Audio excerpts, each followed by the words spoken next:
Quem está aqui comigo é a Laura Fonseca, enfermeira pediátrica, especialista em dar dicas de como fazer o seu bebê dormir melhor. Ontem, tudo bem? Seja bem-vinda, prazer em receber você, minha linda. Seja bem-vinda ao nosso programa, toda linda. Iniciando esse ano de 2023 comigo aqui para a gente falar justamente sobre esses cuidados.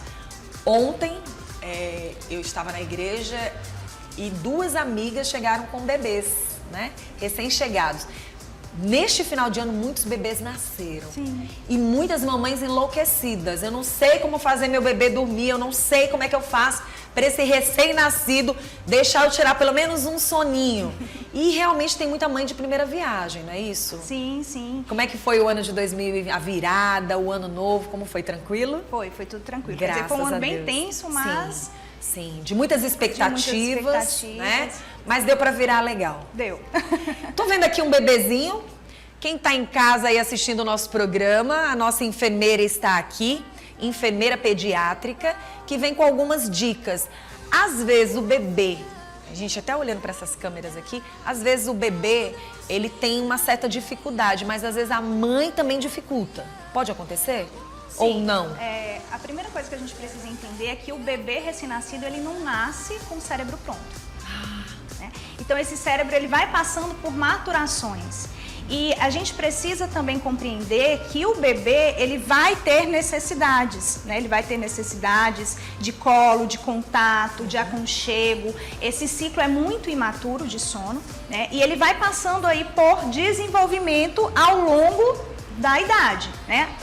A primeira maturação que a gente pode ver é aos 4 meses de vida, é um momento bem tenso para muitos recém-nascidos. Então, esse ciclo do bebê aqui, de 0 a 3 meses, ele é completamente diferente já de um bebê de 4 meses, de um bebê de 6 meses, né? Então, chama atenção que um bebezinho recém-nascido, ele não sabe diferenciar o que é dia e o que é noite? Não, ele não sabe nesse início, por quê? Porque eles não produzem a própria melatonina. Melatonina é o hormônio indutor de sono, né? Então, nós como pais, como cuidadores, precisamos direcionar esses bebês, né? Eles precisam de luz durante o dia e precisam de escuro à noite, né? Essa produção de melatonina, ela começa a acontecer aí por volta de 6 a 8 semanas de vida, que é quando eles começam a produzir sua própria melatonina e esse relógiozinho biológico, o ritmo circadiano, começa a funcionar melhor e a fluir melhor. E aí os dias vão passando, as semanas vão passando e a gente vai conseguindo se organizar nessa rotina.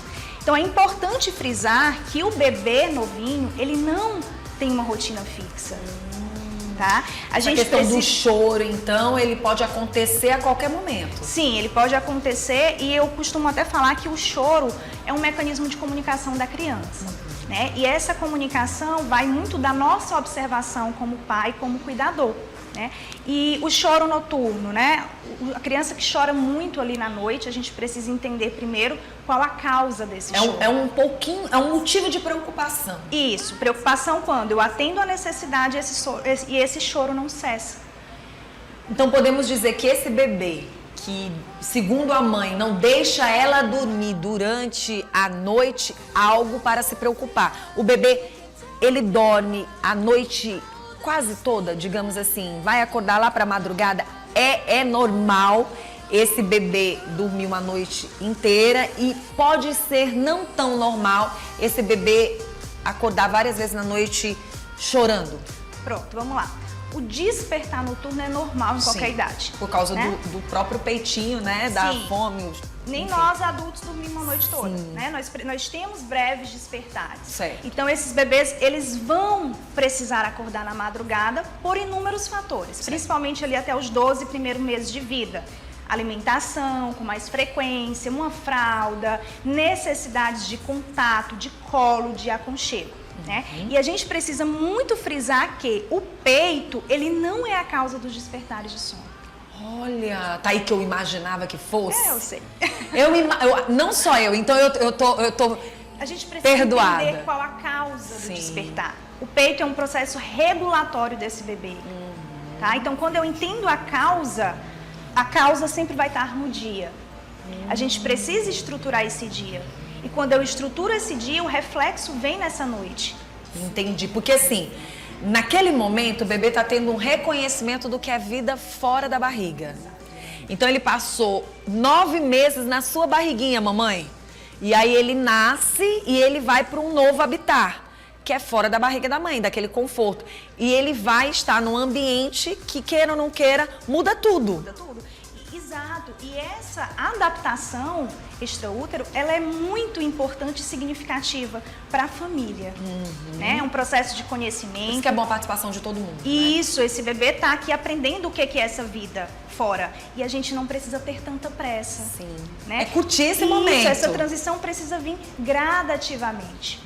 Queria que você me falasse, porque eu acho que tem um monte de mãe aí em casa. Vamos, por favor, pergunta.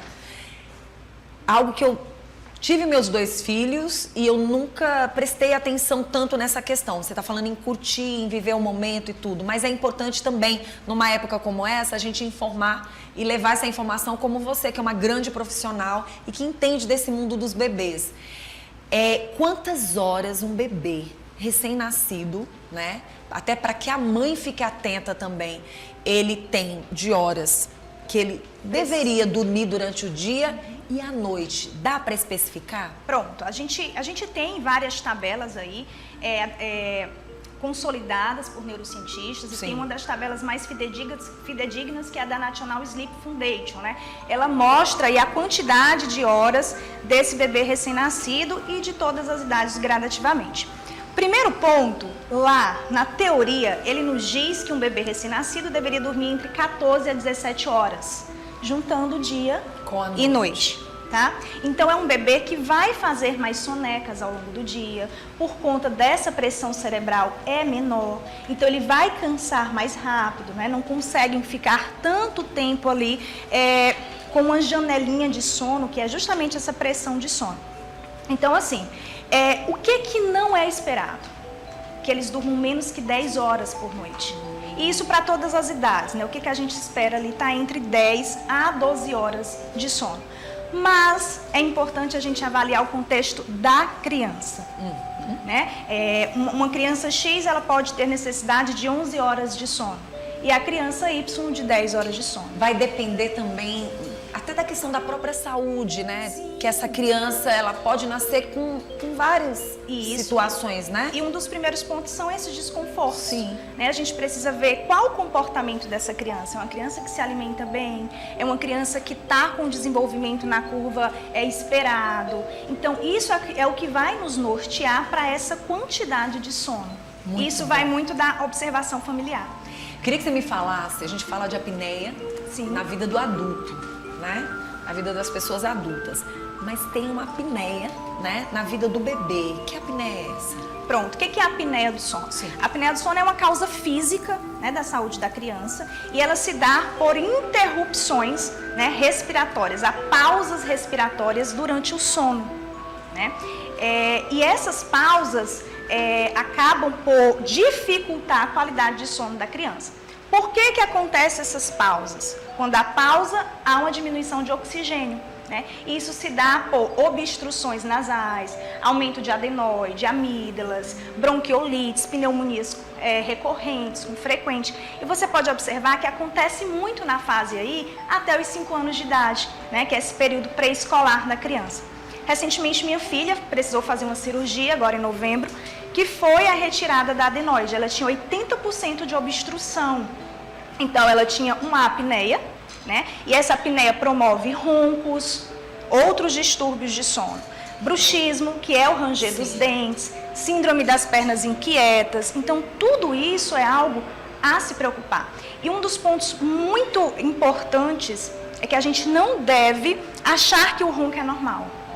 Ronco, dormir de boquinha aberta, tudo isso é causa para procurar um médico especialista, tá, no assunto. É necessário ser investigado. E o meu ponto nesse processo é esse. Minha função é identificar a causa. Porque quando a gente identifica a causa dessa má qualidade do sono com a apneia, eu preciso encaminhar, né, para um médico especialista. Resolve-se a causa porque o sono depois vai melhorar. Interessante. Todas essas informações, elas são importantes porque quem não teve uma profissional para estar orientando. Hoje, assistindo o nosso programa, você que está em casa aí, mamãe, você que ainda está de resguardo, está aproveitando esse momento para ter essas dicas, inclusive mandar um abraço todo especial para Paloma, lá em São João do Piauí, mas mandar um abraço para Carol, que teve bebê agora recentemente, que eu tive o prazer de vê-la ontem, com um bebê recém-nascido. Quantas mães devem estar agradecidas nesse exato momento, até de se observar a questão da apneia. Pode acontecer do recém-nascido até que tempo? Que a mãe assim, pode estar observando. Isso, a gente precisa observar as causas. Eu tenho uma curiosidade, tua falar? bebezinha tem quanto tempo? 5 anos. 5 anos. 5 anos, Você mas... vem identificar quando? Pronto. A minha filha, a primeira crise respiratória dela foi aos 3 meses. 3 meses, gente, tem 5 anos de idade. Isso, então, crises recorrentes, né? Isso precisa ser feita uma avaliação com o médico, porque em muitos casos é só medicamentoso. Mas porque você, na verdade, é uma grande profissional que conseguiu observar, mas tem muitas mães que não observam. E aí você leva para a fase adulta um problema que poderia ser resolvido na infância ainda, né? E que acaba retardando um crescimento. Sim. Né? Retarda o crescimento, por quê? Porque como tem muito breve despertar nessa noite, o hormônio do crescimento, que é o GH, ele não consegue ser secretado de uma forma suficiente. Muito bom. Quando é que as sonecas são problema na vida do bebê? As sonecas são maravilhosas. Pode ter muitas sonecas durante o dia? Gente, é bom. As sonecas são necessárias, né? As sonecas é um processo fisiológico dessa criança. Por quê? O que é a soneca? A soneca, ela vai acontecer por uma pressão de sono cerebral. Então, imagina, quando a gente está se sentindo pressionado, a gente precisa esvaziar. Né? Eu costumo sempre levar ali a relação com um copo com água. A gente tem um copo com água que está meio cheio. Então, é como se a criança não tivesse uma pressão de sono suficiente para dormir. E aí, se eu começo a encher e ele transborda, eu tenho uma criança que passou da hora de dormir.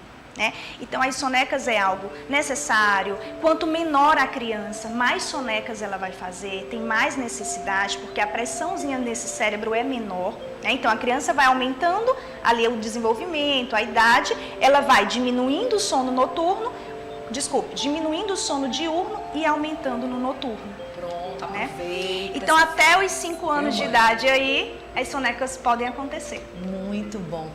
E interessante que a gente estava falando sobre a questão, ainda falando da questão do sono, das sonecas, o que falar dos pequenos travesseiros? Os travesseiros, eles não são indicados até os 2 anos de idade, né? Por problemas anatômicos, tá? Então, eu não recomendo nem travesseiro, nem protetor de berço. Berço, o ideal mesmo é que seja sequinho, só com a tela protetora, para evitar risco de sufocamento aí nessas crianças. Tá bom. Eu queria que você pudesse passar mais alguma informação, pelo menos uma certeza, agora ela já deu, que nem sempre os bebês acordam na madrugada por causa de peito, hein, mãe? Então, presta atenção, fica de olho. Faltou mais alguma dica pra gente levar pra mamãe que tá em casa, essa mamãe de primeira viagem, recém-nascidos? Confie no seu instinto. Né? Eu acho que a mãe, nós mães precisamos observar os nossos filhos, tá? Nós precisamos entender o porquê do choro, e isso vai muito de uma observação gradativa. O sono, ele é algo importante na vida. Desde a infância é ideal a gente ter bons hábitos de sono, promover aí boa higiene de sono para essa criança, diminuir telas ali, principalmente no final da tarde para o início da noite, dar oportunidade para essa criança receber à noite e ter contato familiar, ser suprido isso. Muito bom. Tá. Primeiro eu quero agradecer a nossa querida Luara Fonseca, que é, na verdade, enfermeira pediátrica, nos deu a oportunidade de a gente começar muito bem nosso mês de janeiro, informando você com seu bebezinho gostoso, que está bem pertinho de você, um clima desse frio, clima frio dá mais vontade de dormir ainda, dá mais né? vontade de dormir. Mais vontade de ficar agarradinha ali. Tá com saudade, hein? Mas olha, quero agradecer pela sua presença, o Instagram dela vai aparecer na telinha, mas ela vai reforçar para dizer para quem está em casa, assistindo e ouvindo a gente também, não é isso? Pronto. Meu Instagram é Adormecer Consultoria. Lá eu deixo muitas dicas, muitas orientações para que nós possamos estar aí vigilantes no sono dos nossos pequenos. Eu quero que você seja sempre bem-vindo ao nosso programa. Eu que te agradeço, Vanusa, a oportunidade de estar falando de um assunto necessário, Importante. né? Importante e que a gente precisa estar vigilantes. Sim, e eu costumo dizer, sabe, aqui do lado mesmo da nossa enfermeira pediatra, de que estas informações, elas se tornam importantes porque você pode saber um pouco, mas você não sabe de tudo. E você só aprende mais quando você tem um especialista perto para nos informar. Eu aprendo todo dia aqui com vocês, porque o que eu não sei muito, acaba aprendendo muito mais. E hoje a gente sabe que por mais que a gente faça pesquisas, nem todas elas são realistas, nem todas elas... Sim, e a gente tem que ter muito cuidado. E esse ano eu quero chamar a atenção das pessoas, principalmente. Começamos no ano passado e esse ano eu quero dar continuidade. Mais do que pesquisar, é pesquisar mesmo. Não só nas redes sociais, não só os profissionais que estão ali online, mas principalmente o profissional que você tem perto de você. Ligue para o médico, vá na consulta, para de querer fazer consulta dentro de casa, com o vizinho, com a amiga, com fulano, com ciclano. Gente, não dá. A consulta tem que ser feita realmente com um especialista. Ele se especializou, então ele sabe trazer as informações para você. A gente não sabe tudo, sabe, Luara? A gente não sabe tudo e a gente precisa se informar mais. Sim, sim. E ter informações certas, Sim. né? Porque a rede social tá aí, tem muito profissional, Nem tudo tem é muita informação, mas a gente precisa olhar para o que funciona na nossa casa. Verdade. Que Tá? Deus lhe abençoe, lhe Obrigada, guarde, lhe proteja. tá? Bom dia. Seja sempre bem-vindo ao nosso Obrigada. programa, Bom tá? dia.